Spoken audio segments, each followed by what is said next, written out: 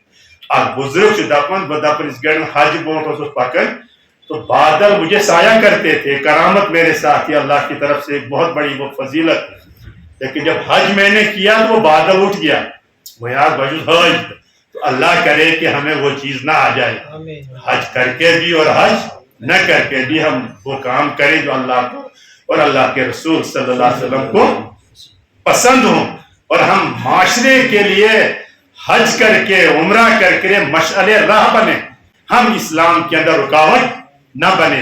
اللہ تعالی ہم سب کو کہنے سننے سے زیادہ عمل کی توفیق عطا فرمائے، ہماری مشکلات کو آسان فرمائے، آنے والے مسائل سے ہماری حفاظت فرمائے۔